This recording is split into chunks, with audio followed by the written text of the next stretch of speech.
সম্মানিত ভিউয়ার্স, আপনাদের জন্য নিয়ে আসলাম আমার আরেকটা ব্লগ। আমার এই ব্লগটার মাধ্যম দিয়ে এমন কিছু আপনাদের মাধ্যমে তুলে ধরবো যেটা দেখলে আপনার হৃদয়টা নাড়া দিয়ে উঠবে। তো কি আছে ভিডিওতে, ভিডিওটা সম্পূর্ণ দেখার অনুরোধ রইল।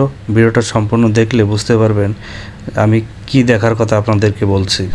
দেশ ও দেশের বাইরে থেকে যারা আমার এই ভিডিও দেখছেন তাদের সবার জন্য রইল দোয়া ও ভালোবাসা। এই মুহূর্তে আপনি যেখানে আছেন বলবেন আলহামদুলিল্লাহ। আলহামদুলিল্লাহ কেন বলবেন, ভিডিওটা সম্পূর্ণ দেখলে আপনি বুঝতে পারবেন। ভিডিওটা করার সময় যাত্রাপথে রাস্তার পাশে যে ছোট ছোট খুপড়ি ঘরগুলো দেখতে পাচ্ছেন, আসলে ঘরগুলো কি মনের ভিতরে একটু সন্দেহ জাগে। সেটাই আপনাদের জানাবো আসলে ঘরগুলো কি, কিসের জন্য ঘরগুলো তৈরি হয়েছে রাস্তার পাশে। রাস্তার চারপাশে যেখানেই দেখা যায় এরকম ছোট ছোট খুপড়ি ঘর এবং চারিদিকে পানি আর পানি, এত পরিমাণ পানি। রাস্তার পাশে যে ছোট ছোট খুপড়ি ঘর, এগুলো কিসের জন্য তৈরি হয়েছে? আসলে সময় এবং পরিস্থিতি মানুষ যে কোন পর্যায়ে নিয়ে যেতে পারে, আসলে সেটা আপনি যদি চোখে না দেখেন কখনো বিশ্বাস করতে পারবেন না। এই মুহূর্তে আল্লাহ আপনাকে যে পরিস্থিতিতে রাখছে সেটাই আলহামদুলিল্লাহ।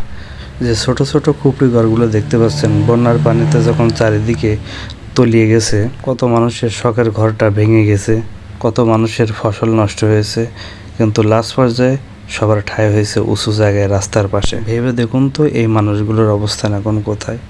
আপনার অবস্থান যদি এখানে থাকতো আপনি এখন কি করতেন? বাচ্চা কাচ্চা নিয়ে একই জায়গায় খাওয়া শোয়া, শুধুমাত্র একটা কাগজের এই ঘর। কি মানবতার জীবনযাপন করছে এই ভাই বোন এবং মা বোনেরা এবং ছোট ছোট বাচ্চারা। আসলে এগুলো দেখলে চোখ দিয়ে পানি চলে আসে। এজন্যে বলছি, আমরা যেখানে আছি শুকরিয়া আদায় করে আল্লাহর কাছে আলহামদুলিল্লাহ আমরা ভালো আছি। দেখেন এনাদের এই পরিস্থিতি আর এই করুণ পরিণতি দেখলে সবারই আসলে মনটা নাড়া দিয়ে উঠবে। আল্লাহ এরকম পরিস্থিতির জন্য কাউকে না নিয়ে যায়।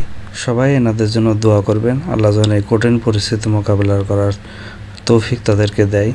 এবং আমার এই ভিডিওটা যদি কোনো সহৃদয়বান ব্যক্তির কাছে যদি পৌঁছায়, এই ভিডিওটা করা হয়েছে যশোর জেলার কেশবপুরে।